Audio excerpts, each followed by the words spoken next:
بسم الله الحمد لله والصلاة والسلام على رسول الله أما بعد فنبدأ اليوم الدرس السابع والثلاثين 37th lesson. 7 categories of Marfoo words. Marfoo nouns. باب مرفوعات الأسماء, the subchapter on the marfu'at. Notice when we say marfu' now, we're saying ismun marfu' and we're no longer saying fi'lun marfu'. What happened to our af'al? We're done. Yeah, everything now.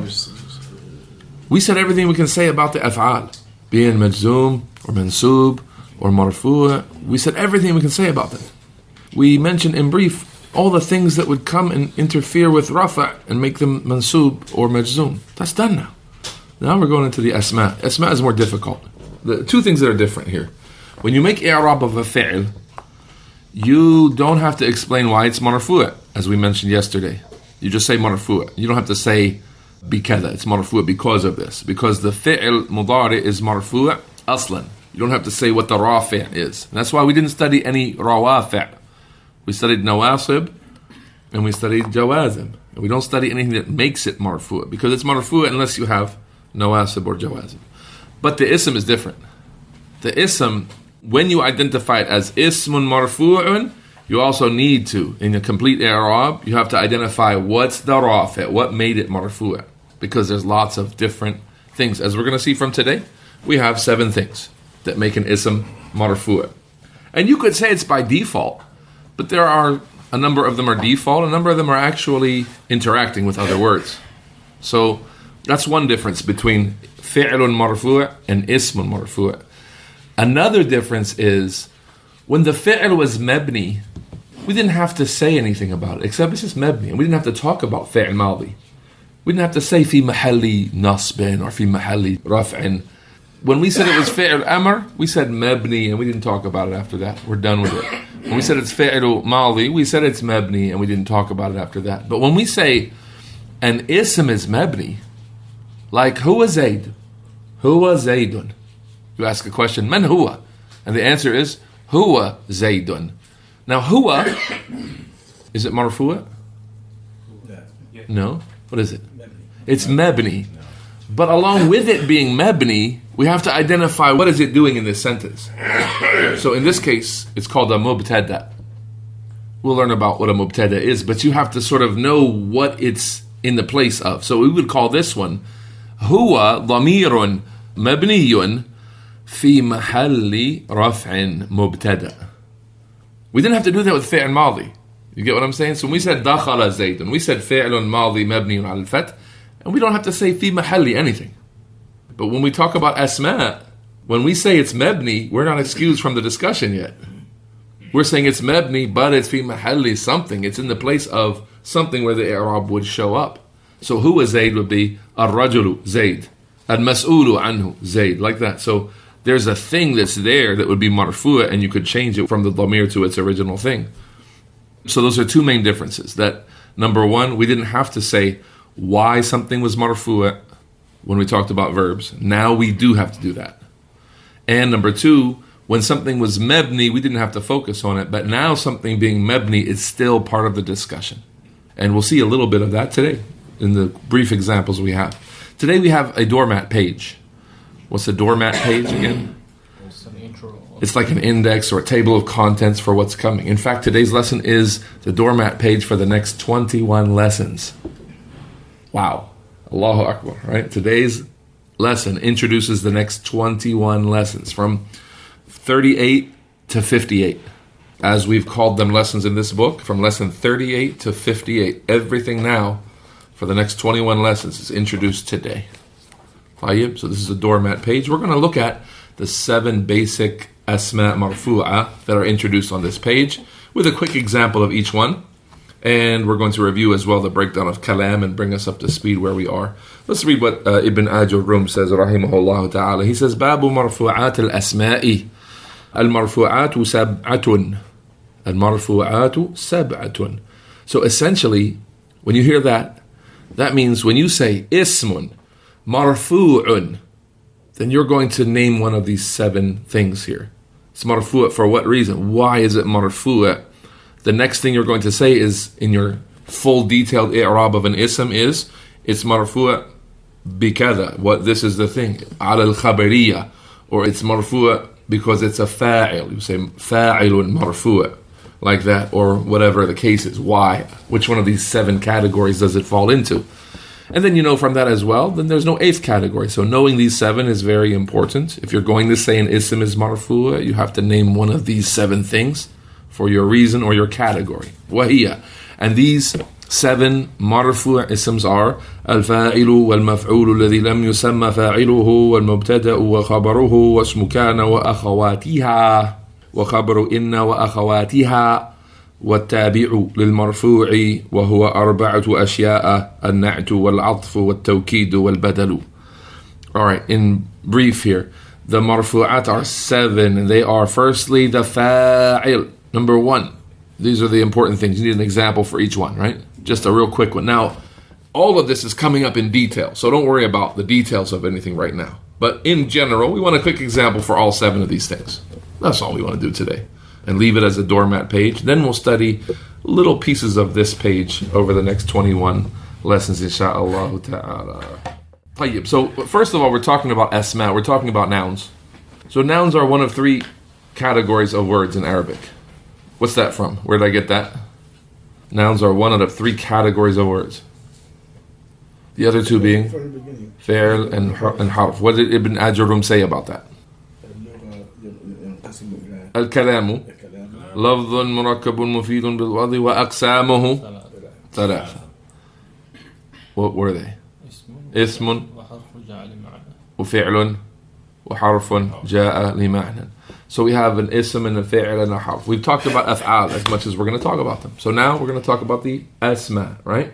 طيب. The fi'l, of course, we talked about the divisions of fi'l. ماضي مضارع أمر, all of that. Okay, asma. What's the basic definition of an ism then? That's the alamat, okay. For review, there's alamat of an ism. Tanween, something that has tanween on it is an ism. And can you make ta'rif by alamat? Yeah, for sure. You can give a ta'rif, a classical definition, and you can say it's known by this and this and that, right? You can give a ta'rif by the usul and the shurut or the arkan of something. You can give a ta'rif by its sifat, its characteristics, like that. It's okay. So a word that has a tanween is an ism. That's okay. Not every ism has tanween, but every word with tanween is an ism. What else? Let's develop our definition of an ism. What is it? Something that has an alif lam za'idatani, like the extra alif lam for ta'rif added to it. Okay. These are the alamat. What else? It's what can be majroor, because there's no jar in af'al. Alright, and it's what can have a harf jar before it. Yeah, anytime there's a harf jar and the word after it will be an ism. Okay, so we've got alamat. But what is an ism though? Let's just say it's a kalima. Tadullu. Okay, kalima tadullu ala shay. It gives you an idea about something. Ala ma'nan fi nafsiha. طيب, a word that gives you a meaning in and of itself. That's actually the beginning of a definition of a fi'l. So far, we've got the same definition as a fi'l. Here we're going to separate. The fi'l goes this way and the ism goes that way.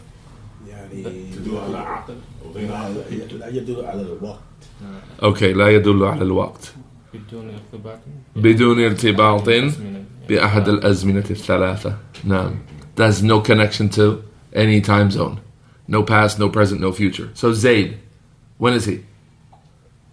We have no idea. You have to put Zayd in a time and talk about him. You have to say he did something, and then we'll say past. Or you have to say he will do something, and then we'll say that's the future. But just Zayd, when? No idea, right? Al-Kitab, when is that? No clue. Just the ism by itself, no indication of time. But Jalasa, في الماضي. يجلس الآن. اجلس في المستقبل. Right? Again, Al-Julus. That's the noun from the same verb. Al-Julus. When's that? There's no connection. You have to take the word julus and add more information if you want to put it in a time. So if I said Al-Julus tayyib, I haven't put it in a time. You get, I just described the idea of julus. It's a good thing. I haven't put it in a time. So we need to actually add a time frame to it if we're going to put one of those nouns in a time zone or a time frame. Tayyib. That's the essential difference between A verb and a noun. Both words, they have a meaning in and of themselves. They both indicate a meaning. Verbs indicate actions mostly, and nouns indicate things mostly. طيب, people, places, things like that we say in English. Ideas, concepts. One has a connection to time, the other one doesn't. The verb has a connection to time, the fi'l has a connection to time, the ism doesn't. That's the essential difference. Then the ism. Is it, the fi'l is divided into madi, mudari, amr. What's the fi'l divided into? The ism. Rafa' or marfoo'? Okay, with i'rab, that doesn't really match up with madi, mudari, and amr, because that's i'rab. What you're talking about is i'rab. Are asma mu'raba? They are. All of them? Okay, منها ما هو مبني ومنها ما هو معرب. So then, just like the fi'l, we said our fi'l, our af'al mu'raba or mabniya. We said بعضها معربة بعضها مبنية. Same thing with the asma. All right. So we're going to look at what kind of asma are mu'rab, what kind of asma are mabni as we go through it. When we look at mabni and mu'rab, that's very important. Like I said, with asma, we're not going to be dismissing anything that's mabni. We're going to be sticking with it, and we have more talk after we say mabni. Whereas with the af'al, we said mabni and we were done.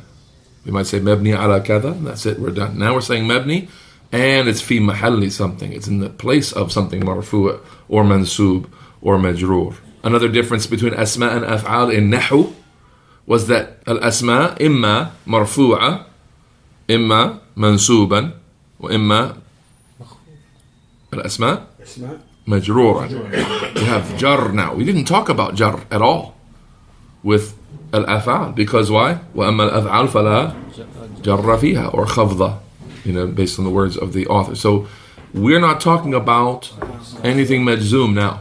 Majzoom is over. That was for the af'al. Now since we moved on from the af'al, majzoom won't be in our vocabulary. So long as we're talking about an ism, we won't ever use majzoom. And if I do use it, it's just to trick you or test your knowledge. And I'll say, for example, give me an example of an ism majzoom. Something like that. There is no such thing. Just like there's no such thing as a fi'l majroor or makhfud. So we're dealing with now 3 cases. 2 are old. We've already talked about marfu' and mansub a lot. Now we're going to be talking about majroor or makhfud, using the words of Ibn Ajarum. The first one is a fa'il. I won't waste your time with the definition of a fa'il, because that's the next lesson. Look at lesson 38. What does it say? باب الفاعل الفاعل هو الاسم المرفوع المذكور قبله فعله. And you don't need to write that, because it's in the next page and it's part of the matan that you're going to memorize. So I'll just give you a brief example of a fa'il from the book of Allah Ta'ala, from Juz Amma. I've tried to find ayat from Juz Amma to make it easy. So إذا جاء نصر الله والفتح.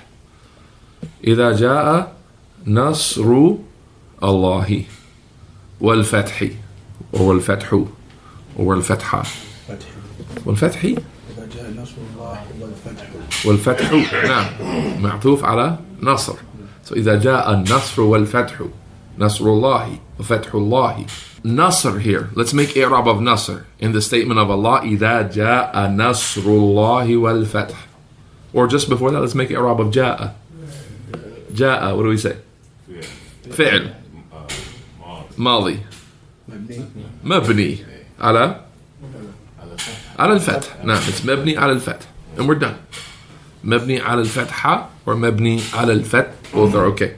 And so remember in af'al, once we said mabni, we don't have to do anything else. We're done. Now we go to this word Nasrullahi. Nasru. So what are we going to say about Nasru? Ismun. Since I've given to you as number 1, you know. Why is it marfu'? Because it's a fa'il. It's a fa'il. Essentially, it's what comes with a fi'l as the thing that does the fi'l. So what comes? What is the thing that does the maji'a? It ja'a what? Nasr. The Nasr arrives. Alright, Nasrullahi. So it's ismun marfu'un ala al-fa'iliyya. Or you can say ismun fa'ilun. Or you can just say fa'il. Because as you'll learn, the fa'il is an ism. Always. So as soon as you say fa'il, you don't have to say ism. It's an ism marfu' and all of that. So you say fa'il. And based on your i'rab, you know that the fa'il is always marfu'a. So you don't really even have to say marfu'a. So if you said fa'il alamatu raf'ihi, you're good. Yeah? Because why? There's no such thing as a fa'il mansub or a fa'il majroor. So you can go, if you want to give the i'rab that has the most meaning and allows each word in your i'rab to express the most, then you don't need to say ismun marfu'un ala al-fa'iliyya. All you have to do is say fa'il. That covers all of that. That's what a fa'il is. It's an ism. It's marfu'. So fa'il. Now we need to know alamatu raf'ihi, because every fa'il is marfu'. So alamatu raf'ihi is الضمة الظاهرة, the one that's clearly there. All right. نيابة. No, it said علامة أصلية. There's no niyaba here. All right. Another verse. ألهاكم التكاثر. ألهاكم التكاثر. You probably keep reading it all the time and stopping at the verse, and you don't think about what's on that raw. ألهاكم التكاثر حتى. That's from the benefits of connecting the verses, that you have to think about the i'rab. If you always stopped on al-hakim al-takathur, you never thought about the ra. Is it al-takathura, al-takathuri, or al-takathuru? Here it's al-takathuru. Al-takathur means piling things up. Takathur, trying to get more than someone else. Trying to have kathra, more than someone else. So trying to outdo someone else's kathra. He's got kathir, I want akthar. Natakathar. We are dueling each other for kathra. Al-hakum means, from the verb, alha, alha, to cause you to be in lahu. To cause you to be in lahu. Lahu is false talk and vain talk. What's caused you to be in this? What's done this fi'l to you? ما الذي ألهاكم التكاثر. As soon as you try to get more than somebody else, يلهيكم ذلك. That causes you to land into lahu. Yeah, you'll be involved in vain talk. Because why? Your goal is to get more than someone else. So التكاثر يلهيكم. ألهاكم التكاثر. التكاثر. How do we make i'rab of it, Yusuf? You know? التكاثر. التكاثر is fa'il. Fa'il, nice. And علامة رفعه is what? الضمة, nice, بارك الله فيكم. Number 2, نائب الفاعل, or as the author calls it, المفعول الذي لم يسمى فاعله. It's wordy. It has a reason behind it, but it has a lot of words in it. المفعول الذي لم يسمى فاعله. And it's also flawed in that wording. Meaning, a ta'rif, an ism that looks like a ta'rif like this one. المفعول الذي لم يسمى فاعله. It should be jami' mani'. Right? It should be all-inclusive to everything that's intended in the word. And it should يمنع غيره ما لا يدخل فيه. It should also keep out what's not part of it. So I'll name to you now a maf'ul الذي لم يسمى فاعله, but it's not what's intended here. ألم يجعل كيدهم في تضليل. ألم يجعل كيدهم. The meaning is ألم يجعل الله كيدهم. So here's a maf'ul, كيدهم, the direct object. كيدهم. Where's the fa'il? لم يسمى. It's not. طيب. But is this what the author's intending? No. But it fits what he says here. المفعول الذي لم يسمى فاعله. That sounds like ألم يجعل كيدهم في تضليل. Another word for this phrase, المفعول الذي لم يسمى فاعله, is what you've heard, نائب فاعل. Now it's shorter, it has the same meaning. It's the stand-in fa'il. It's a passive fa'il, if you want to say that in Arabic. In English, I mean. It's a passive fa'il. ضُرِبَ زَيْدٌ. So Zayd stands in as the fa'il when you change the verb to what's called mabni lil-majhul. ضُرِبَ. ضُرِبَ means he was struck. Who was struck? Zaydun. You don't mention who hit him. And we'll talk later about mabni lil-majhul in detail. But so the fa'il that is the stand-in fa'il, there's no fa'il mentioned here because he's been removed. The fa'il has been removed. There's only a maf'ul. He's marfu' because of his status as the maf'ul الذي لم يسمى فاعله, or نائب فاعل. He's the stand-in fa'il in a passive sentence. The example of that is إذا زلزلت الأرض زلزالها. Yeah? زلزلت الأرض. If the earth is shaken.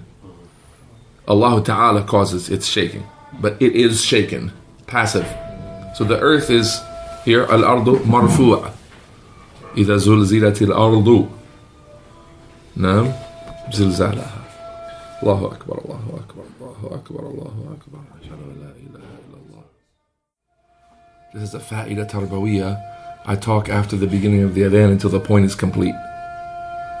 لا حول ولا قوة إلا بالله لا حول ولا قوة إلا بالله.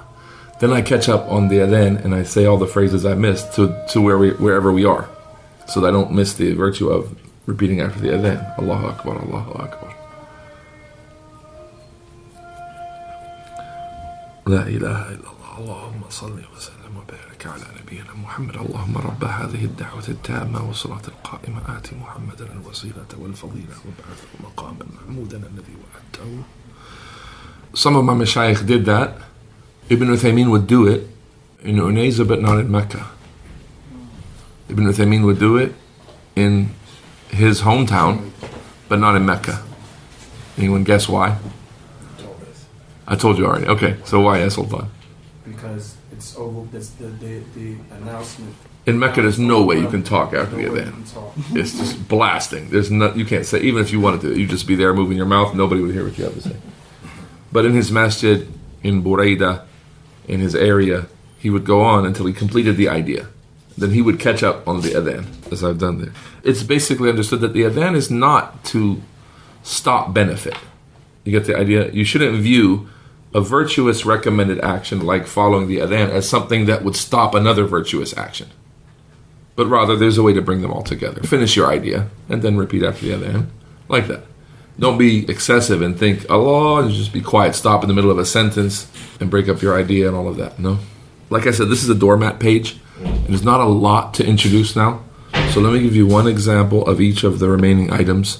You can just make a note of it, what surah it's in, and you can go get it.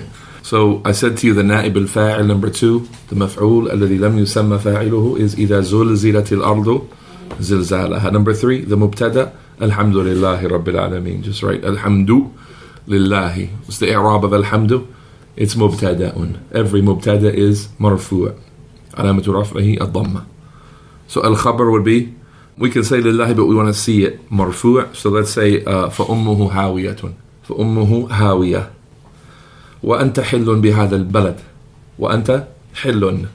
That's easier. وَأَنْتَ حِلٌّ بِهَذَا الْبَلَدِ in Surah Al-Balad. Anta is the mubtada. Hil is the khabar. It's what comes after the mubtada. So the example of the khabar is hil. وَأَنْتَ حِلٌّ بِهَذَا الْبَلَدِ. اسم كان وكان سعيكم مشكورا. وكان سعيكم, not سعيكم. سعيكم. It's the subject of the kana relationship. وكان سعيكم مشكورا. Details of all this is coming up. The point is not to teach these items at this time. Each one of these has separate lessons. This is just introducing to the idea of nouns being marfu' with different reasons. So ismu kana is a reason. Khabaru inna, that's when you have Zaydun Kareemun. You say no, inna Zaydan Kareemun. Here's your ayah. Inna rabbahum bihim yawma idin la khabir. La khabirun. Yeah. Inna rabbahum bihim yawma idin la khabirun. There's your khabaru inna. You'll find out how do you get the ism inna and the khabar inna later when we introduce those in details. And then seventhly and lastly is your tabi'. That's like your wasf, your na'at, your ma'atuf, things like that. I'll give you a quick one here. فَلَهُمْ أَجْرٌ غَيْرُ مَمْنُونَ. فَلَهُمْ أَجْرٌ. Ajrun is an ism marfu'. It's described by غَيْر مَمْنُون. Yeah, never ending. غَيْرُ مَمْنُون. Not غَيْرَ مَمْنُون, not غَيْرِ مَمْنُون, because it's following something that's marfu'. So, فَلَهُمْ أَجْرٌ غَيْرُ مَمْنُون. And that's it. You got your 7 language items there. Naam. You said واسم كان وأخواتها. لماذا لا أخواتها? Because اسم كان واسم أخوات كان. It's مضاف إليه or معطوف على مضاف إليه. It's not اسم كان and the أخوات. The أخوات of كان are مبنية كلها. But it's the اسم أخوات كان. You get it? واسم كان وأخواتها. That's wrong. When we look at the i'rab, it has to always be correct in order for the meaning to be correct. So اسم كان وأسماء أخواتها. That's the meaning of that altaf, yeah? Okay. Matching the wasf to the right thing that comes before it is important. ذو العرش المجيد. ذو العرش المجيد. Al-Majid is a wasf of what? ذو العرش المجيد. Or is it ذو العرش المجيد? Okay. Both are authentic qira'as, just so you know. Al-Majid can be a description of Al-Arsh, and Al-Majid can be a description of Dhu, the one that is Majid. Dhul Arshi Al-Majidu and Dhul Arsh Al-Majidi. In this case, both are possible and there's no big problem. But sometimes it's a big problem when you don't match up where the na'at goes to, where the sifa goes to. That comes out in our discussion on Asma. This is what Allah Ta'ala has made easy for us. And again, like I said, this is a doormat page. You're not supposed to understand all 7 of these items. All 7 of these items come up over the next 21 lessons. So on average, you're going to be spending 3 lessons on each one of these.